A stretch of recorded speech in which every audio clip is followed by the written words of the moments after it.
Good afternoon, everyone. It's such a privilege to be here, and thank you for the introduction from our lovely Stashana.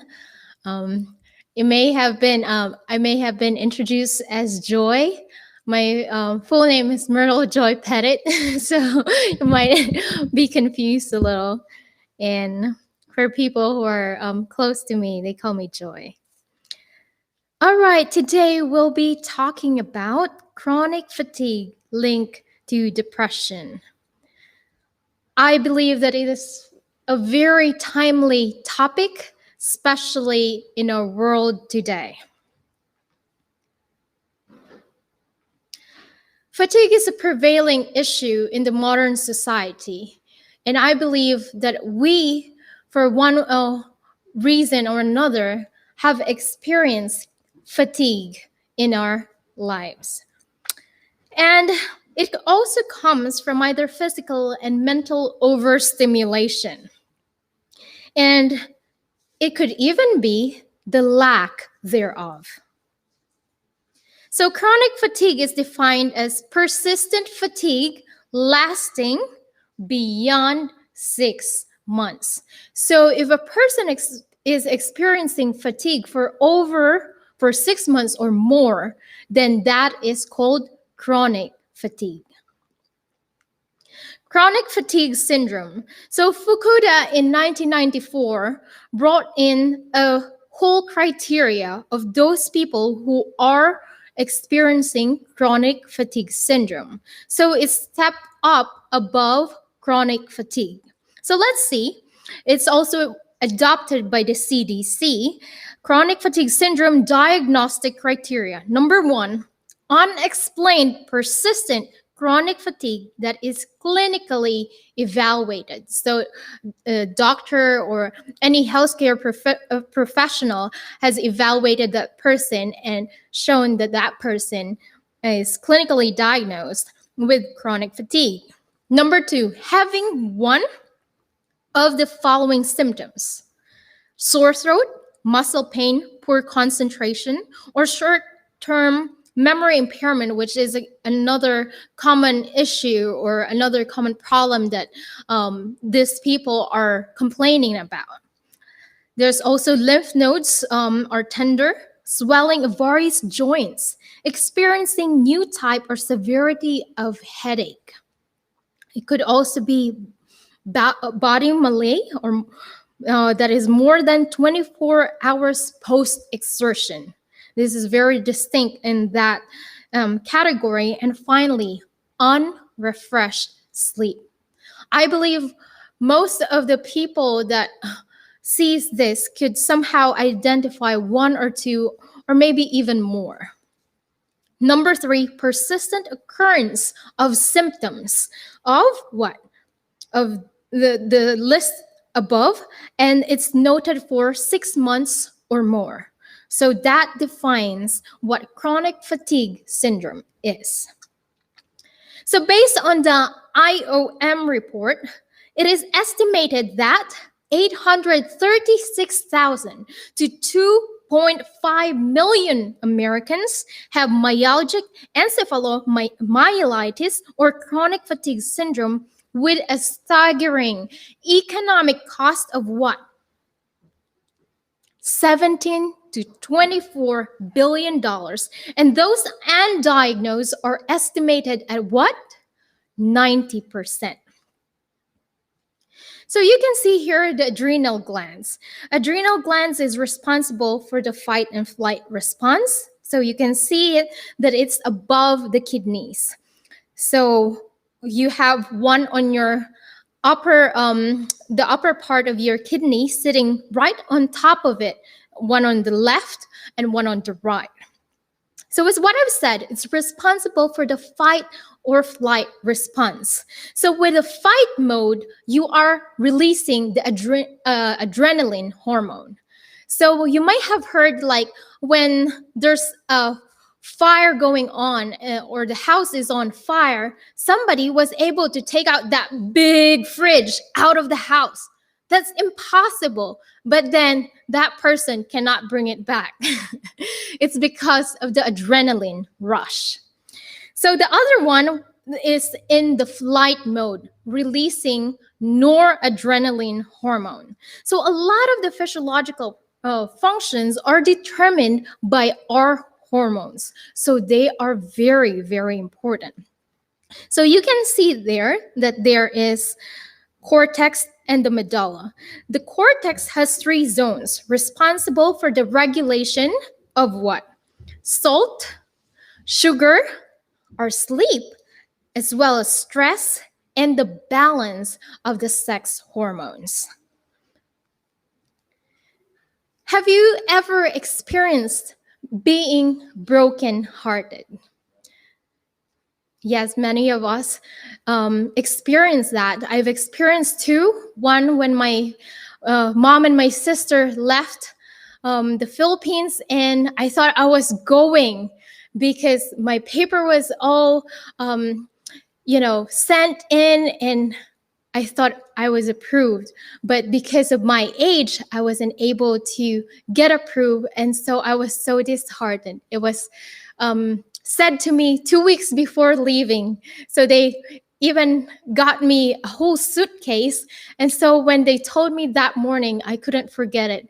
My heart broke and I was crying, and I didn't even want to leave the apartment because I felt so disheartened. And so I tried to put myself on the luggage because I wanted to come so bad with my mom and my sister. The second one was my first heartbreak, first and only heartbreak. But I thank God that God healed my heart, and I asked him, like, choose for me. And that's when God gave me my husband. So have you ever heard of a broken heart syndrome? So a broken heart syndrome was confirmed by the study published in the New England Journal of Medicine in 2005. So the New England Journal of Medicine is a prestigious scientific journal that is published, and a lot of people subscribe to this. And so they describe that the broken heart syndrome is what? An intense flood of stress hormones. It's overwhelming release of stress hormones. Sorry about that. And it shocks the heart, producing a heart attack. So you could probably be brokenhearted and experiencing a mini heart attack. It makes me think, since Jesus died of a broken heart, could he be classified in the 21st century that he died of a heart attack due to a broken heart syndrome? So the body and the mind are truly inextricably linked. So when the mind is sad, the body sympathizes. And when the body is sick, the mind also sympathizes. This is a very interesting article I've encountered by Dr. Jeffrey Rediger, and it was actually published in April 17, 2020, so it's just this year. How human connection affects our hearts and hormones. I wanted to summarize it to you, but I think it's you'll get more as we read along together.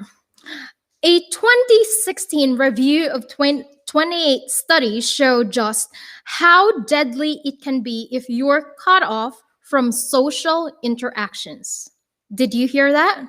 How deadly it can be if you're cut off from social interactions. Researchers looked at data from over 180,000 adults who were lonely or socially isolated, defined as dissatisfaction with social relationships or having few social connections. So the social structure around us, our relationships, really matter. Let's go on. Respectively, they found that loneliness, social isolation, or both were associated with a 29% increased risk of heart attack. How much percentage? 29%. And a 32% greater risk of stroke. So higher risk for heart attack, higher risk for stroke because of social isolation.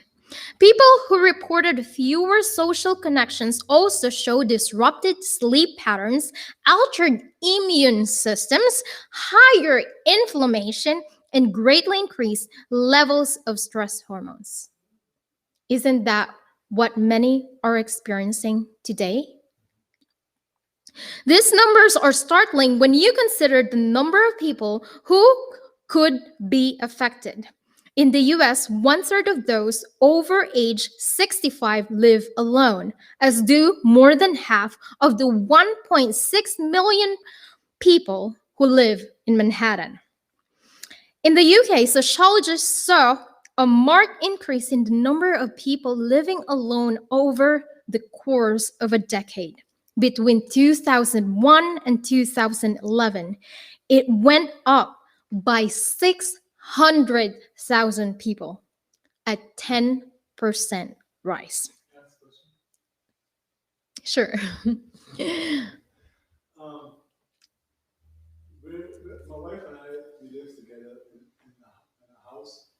But like for example, my wife will be at work in the morning early, but at home. Yes. But I'll be there and I will be talking to anyone all day, right? No one. It's like whenever my wife finishes working, it's time to get herself together and then to have worship, and then it's bedtime. Is that good? Well, having some, well, with the structure that we have right now, it's really difficult to interact with other people and be, socially comfortable.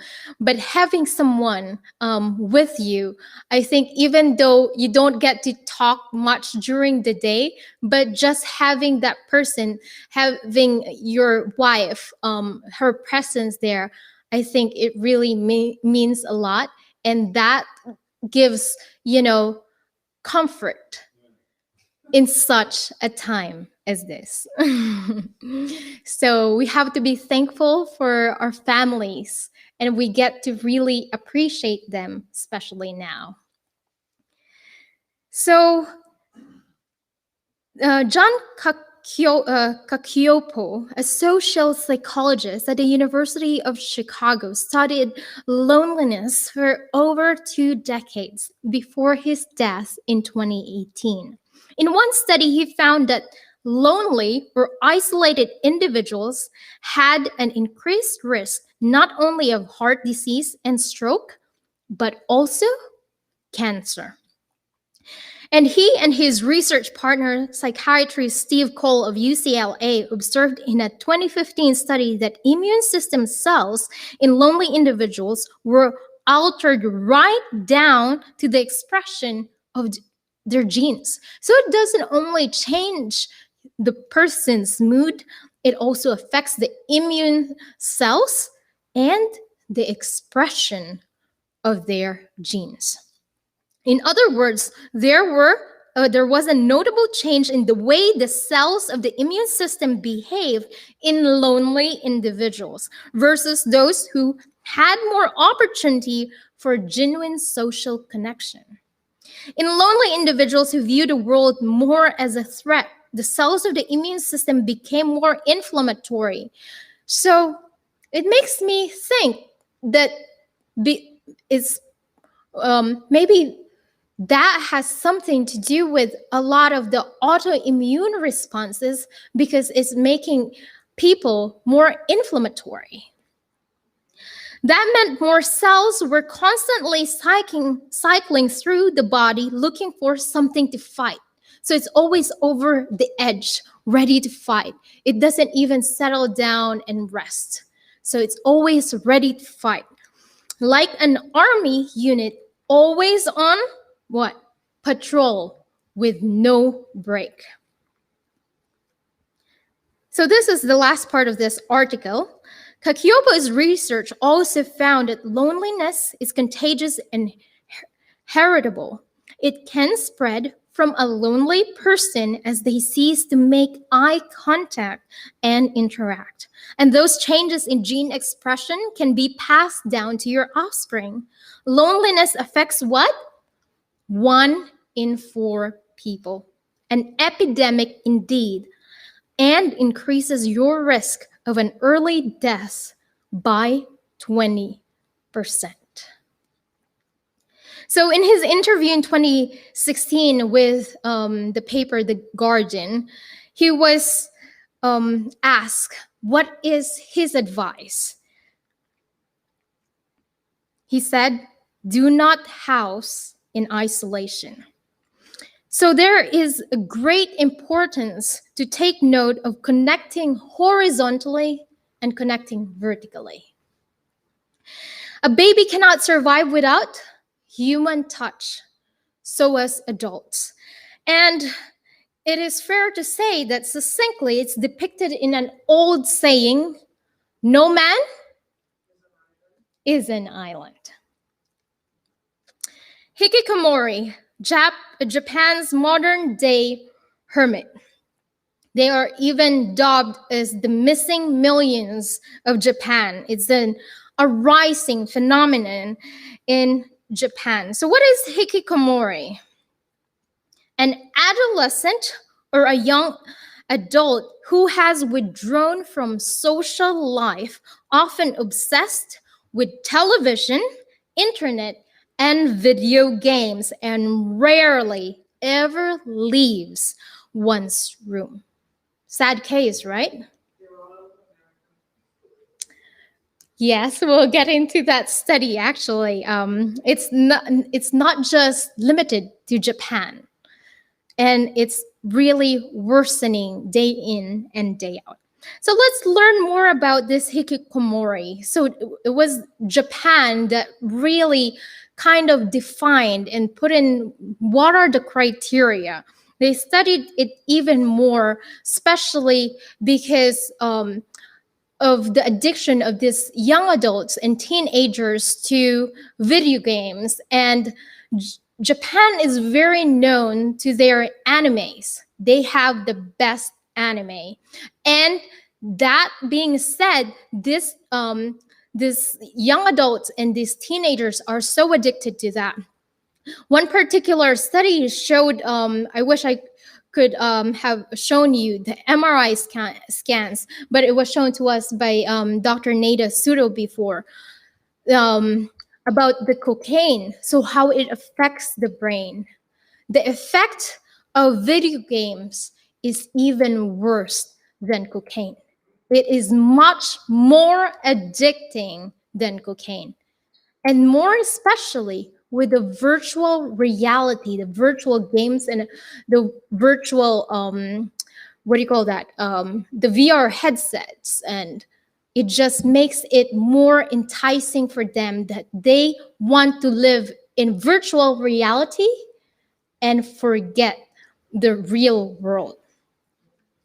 So you can see that the family environment it is more distinct in those with strong maternal relationship, weak paternal relationship. In the school environment is a very competitive atmosphere, and Japanese is known for that as well as Koreans. So most of them on average work for 12 hours a day. It's even noted for 14 hours or 16 hours a day. And even for younger children, they have to, from preschool, they have to take a lot of tests to be able to get to what? To their school for grade school, and then for high school, and then for college. So it's a very, very competitive environment.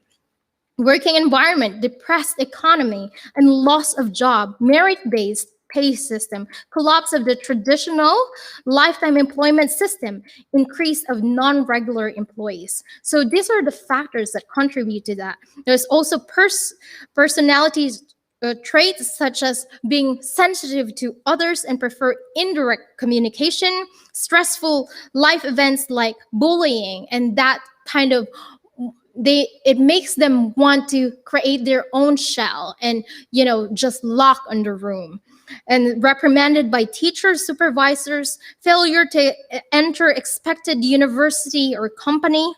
And then there's also a worldwide phenomena, and it's also apparent in our country and many other countries as well. The IT revolution and globalization.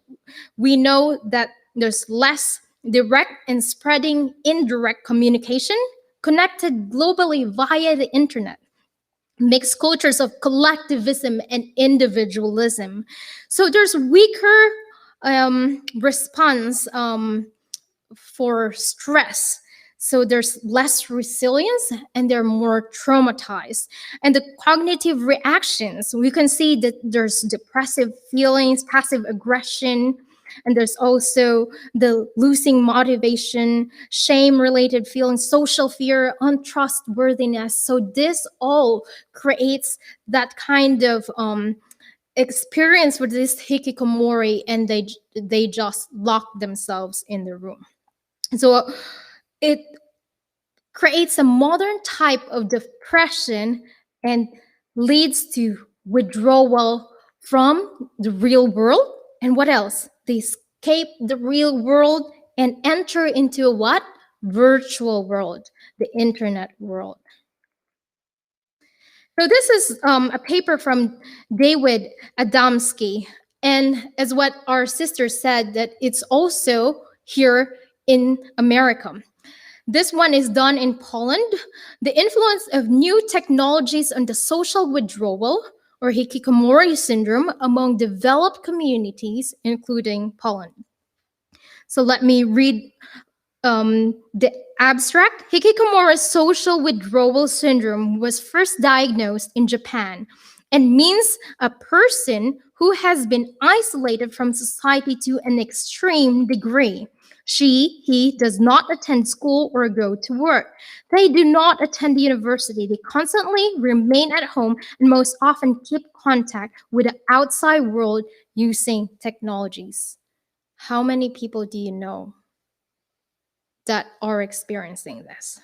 Hikikomori syndrome is most often recognized as a characteristic problem occurring among Asian societies. Meanwhile, the growing dependence on new technologies among Western societies, and in particular on the internet, has caused social withdrawal to become a global problem. Human relationships began to move from the real world to the virtual world, which nowadays is full of communication facilities and allows people to establish relationships with other people without leaving their homes, with the help of social media, which are currently packed with advanced solutions connecting people of similar interests or views. All this means that nowadays it is easy to withdraw from physical social life without losing virtual contact with others. Everything is artificial. They don't even put their face on it. They make their own picture. How do you call it? Yes, they create their own picture that look like them in a cartoonish way. There's a term that they use with it. Avatar. That's it. Avatar. So there is an answer to that.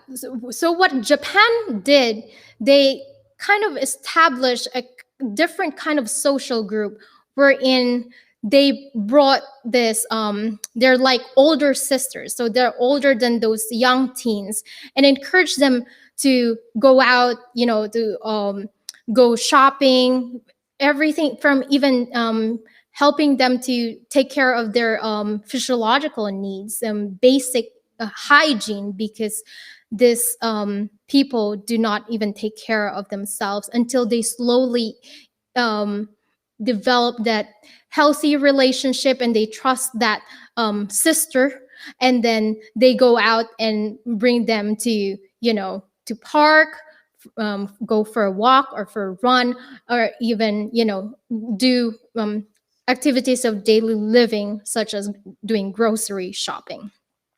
But more than that, there's a very important thing that could help each one of us, and we don't have to go into that path. In the Adventist Health Study 1 and 2, it showed that better longevity in female having 7 years, longer years than the average American, and 9 years for men, compared to the average American. The reason why the years are longer in men, because men have higher risk for doing alcohol, smoking, drugs, and all of that kind of stuff. So it showed in the subset of the Adventist Health Study 2, the Adventist Religion and Health Study showed the collaborative, religious coping. We have something in here, collaborative religious coping. This is defined as as forming a problem-solving relationship with God. So it's not a solitary process of solving your problem, but a collaborative one. And it made me really realize, especially going through this week, because we know a family that lost their loved one, and how the church prayed together for that family. And I think it's so beautiful and so encouraging to have brothers and sisters to pray for you and help you through such a difficult time. And as a second one is the two other positive religious coping is the benevolent religious appraisals, which is interpreting problems as divine plan or opportunity for growth. The third one is seeking spiritual comfort from God in prayer and devotion, which has the strongest opposite association with depressive symptoms. So the more that the prayer life and the devotional life is better, then there's lower depression, lower depressive symptoms. And I want to take note that since the start of this year, and because of the lockdown, a lot of people stayed in their homes, and we ourselves have experienced that. My friend recently shared to me that there are 3 Bible texts that people search online. The topmost Bible text that people search online is, let's start with the first one, 2 Chronicles 7:14. And it says, if my people, which are called by my name, shall humble themselves and pray and seek my face and turn from their wicked ways, and then I will hear from heaven and will forgive their sin and will heal their land. Do you know the other ones? Isaiah 41 verse 10 and Jeremiah 29 verse 11. So chronic fatigue and depression. So we got a little bit of chronic fatigue there and depression on another. So I want to show how to show the connection between chronic fatigue and depression. So there is a seemingly unfortunate connection between these two. And how is that? Because of the interrelatedness that one may experience from chronic fatigue, and that person may develop depression over time. And then one who has depression may eventually develop chronic fatigue. So let's see. Chronic fatigue, it is treated with antidepressants. And antidepressants, particularly SSRIs and SNRIs, can lead to chronic fatigue.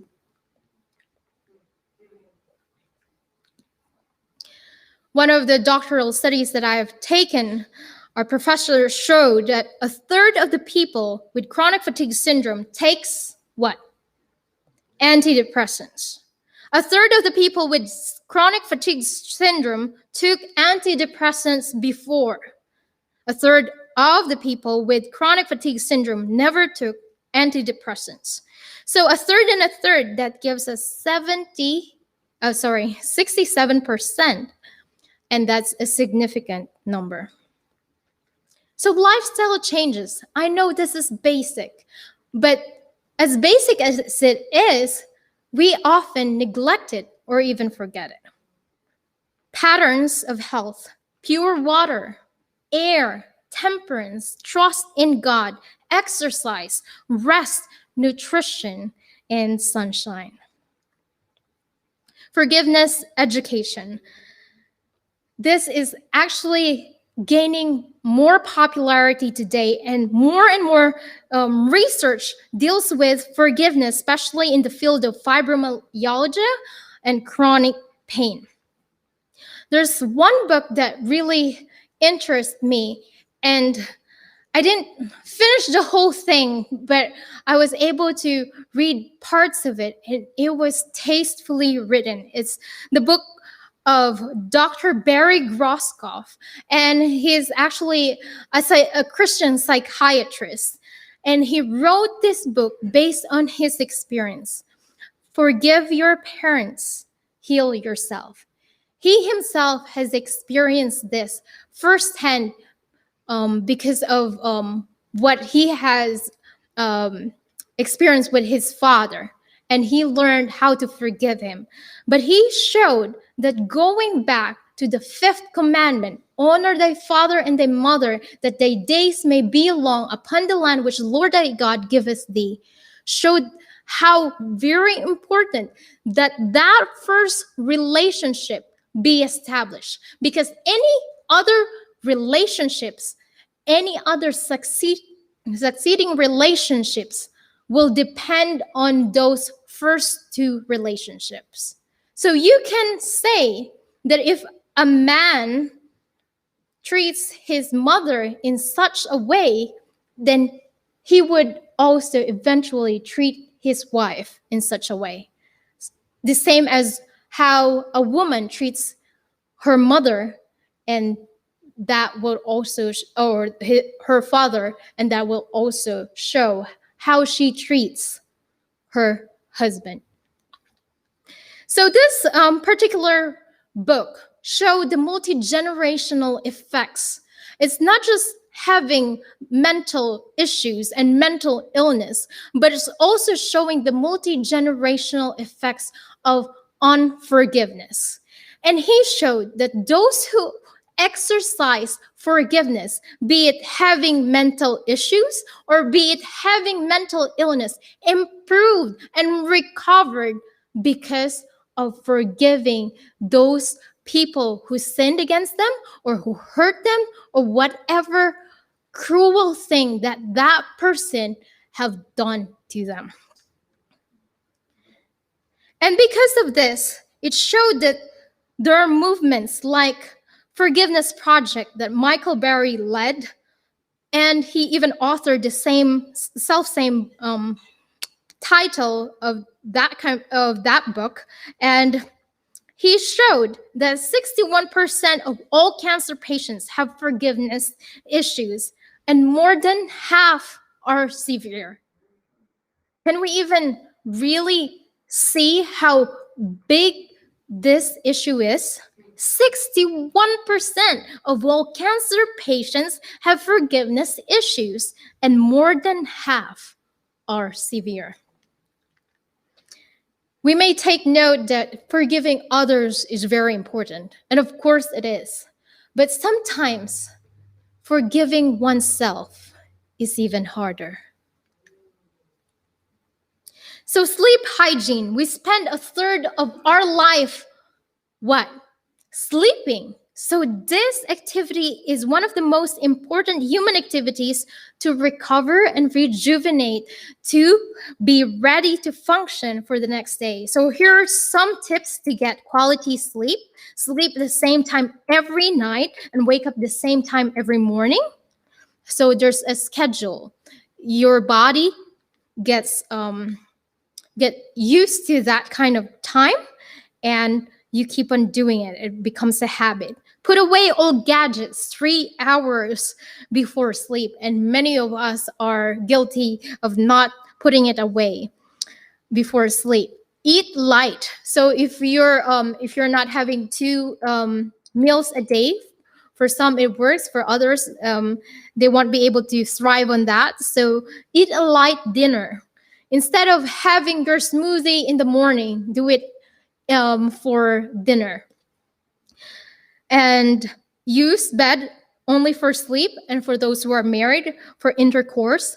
Take baths, warm baths with Epsom salt. Epsom salt is rich in magnesium, and magnesium helps your body, your muscles to relax. So that's pretty good before going to bed. Sleep, read before going to sleep, something light or even a calming music. Read the Bible, read the Proverbs. It gives you hope and encouragement. Sleeping aids. What can we use? Chamomile tea, passion flower, hops, melatonin, or even valerian root.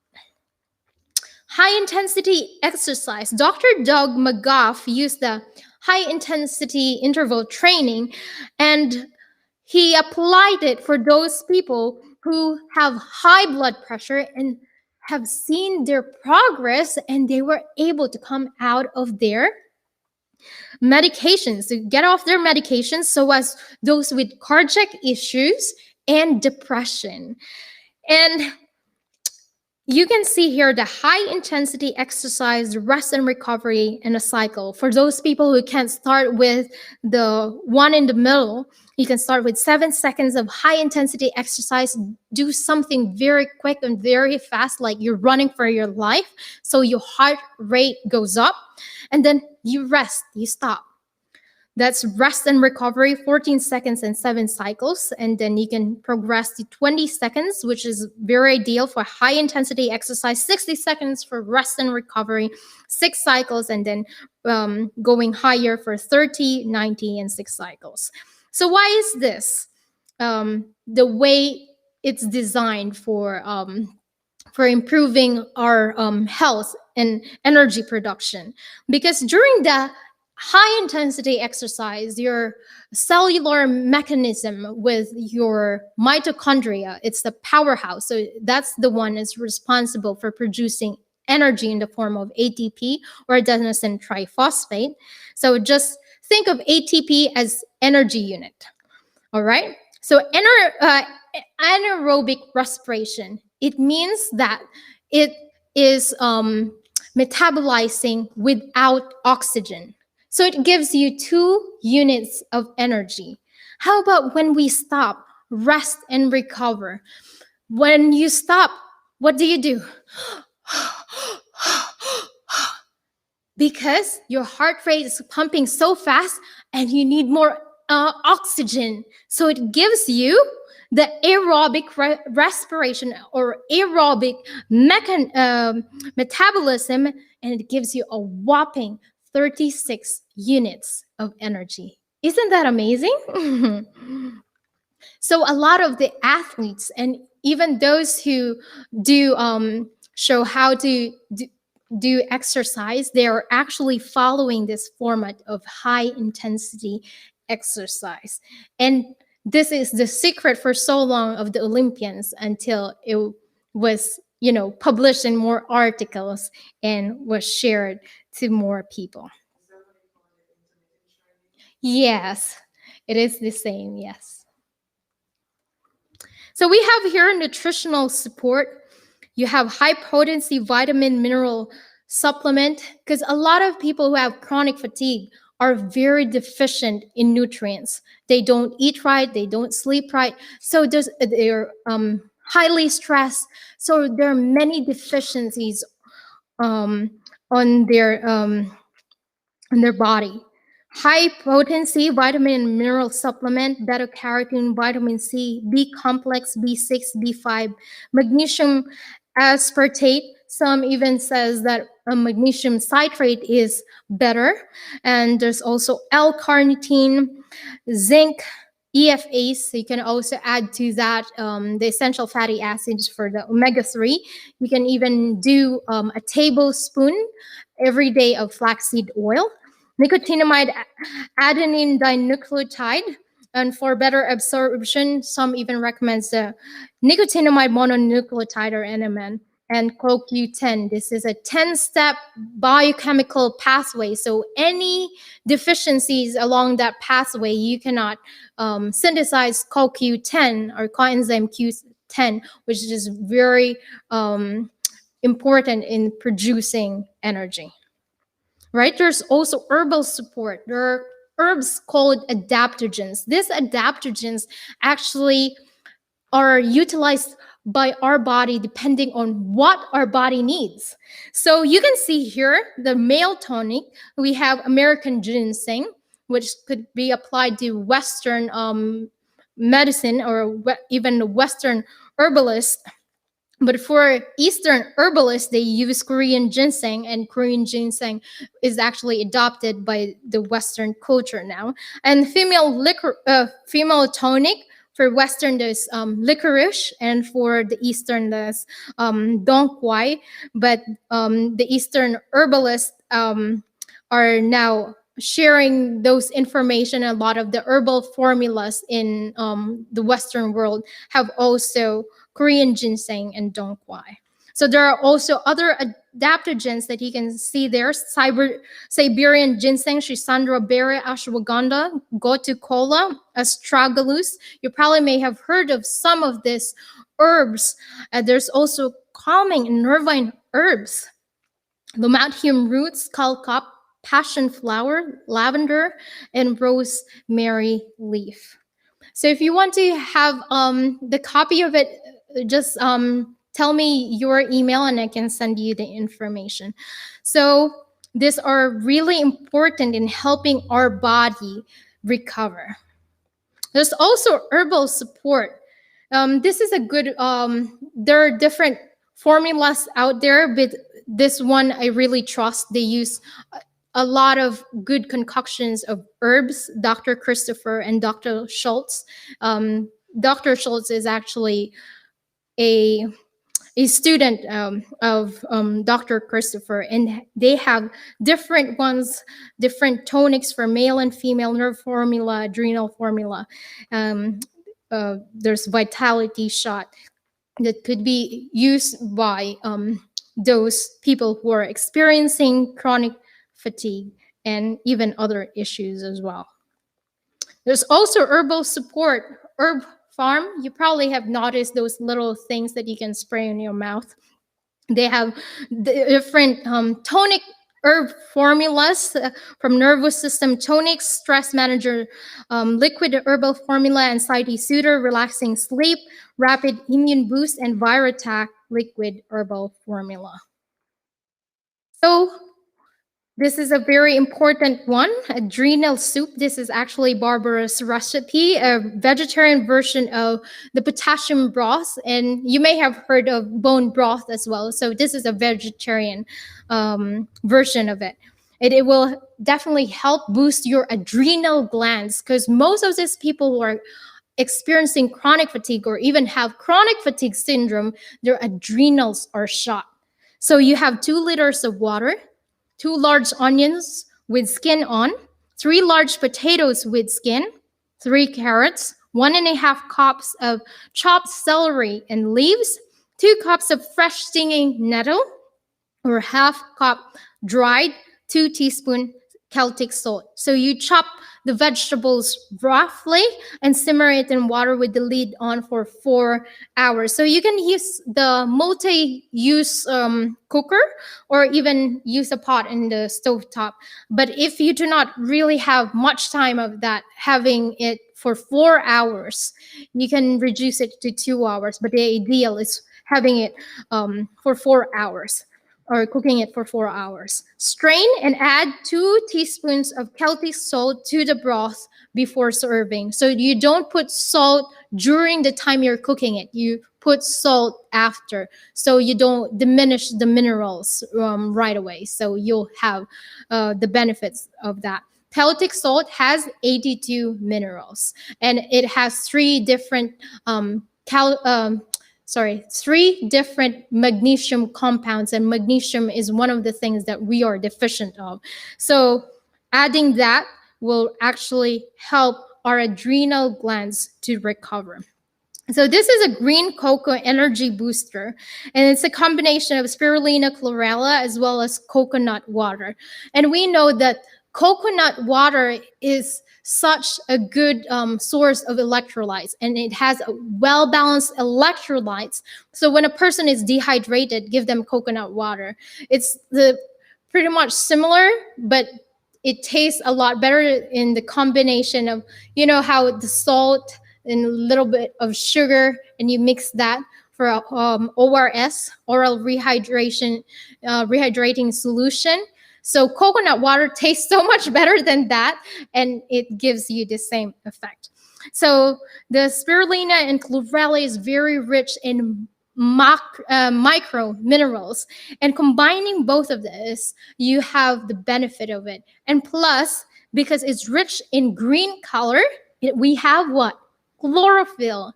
And chlorophyll, inside the chlorophyll, you have the magnesium as the central atom. It's very similar to how our blood is, except for our blood holds what? Iron in the middle. So we have magnesium in the middle structure of the chlorophyll, which is the plant blood. And in the human blood, or hemoglobin, you have the iron in the middle. So raw manuka honey, why we are adding this is the best probiotics ever. You know why?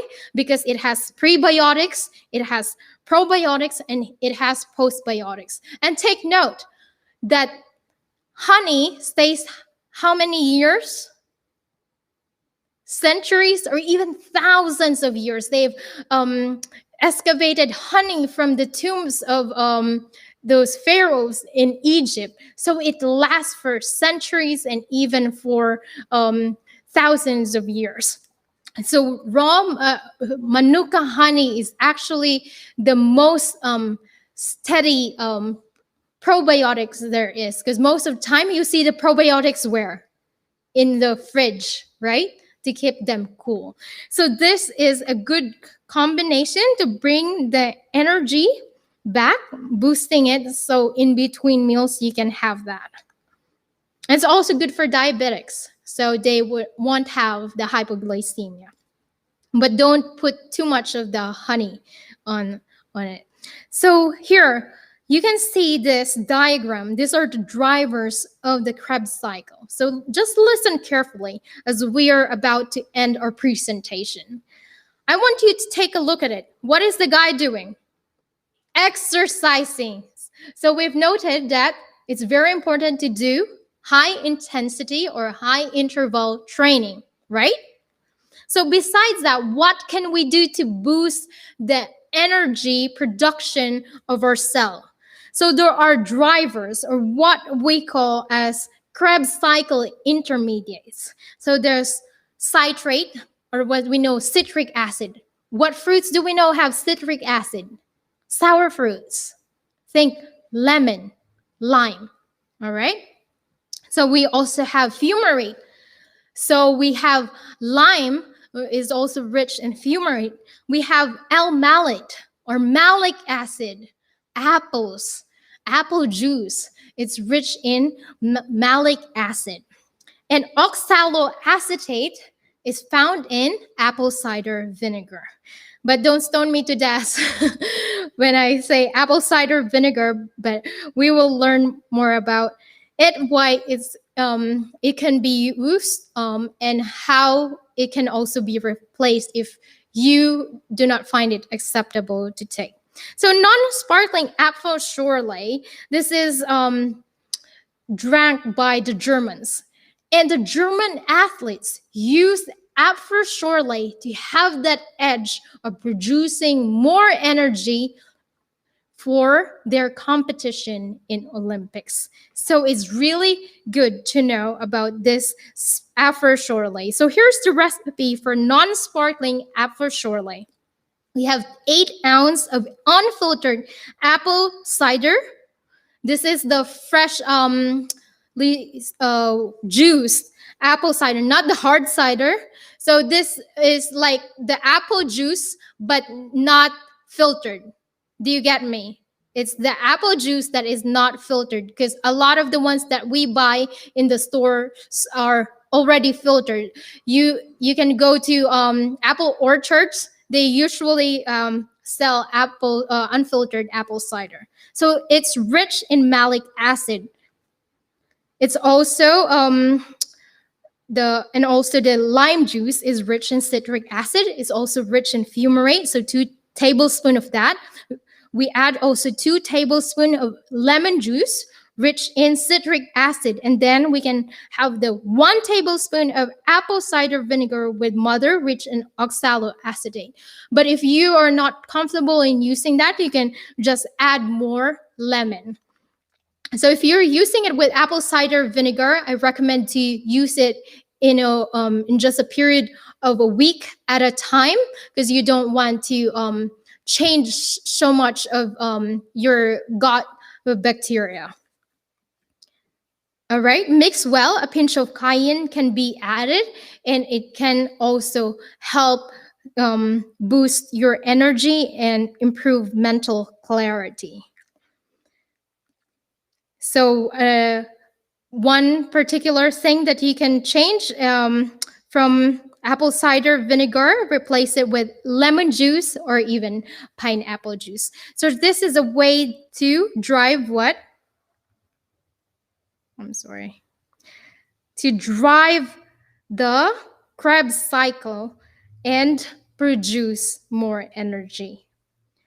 So I hope you've learned a lot. I know it's a lot of information, but I hope you've gathered things that you need or may also need for others to know, and for others to also learn about and help them in their situation. They may be having chronic fatigue or depression. So I want you to choose life, choose health, and choose well. For after all is said and done, it's all about a matter of choice. A pleasant afternoon to all of you.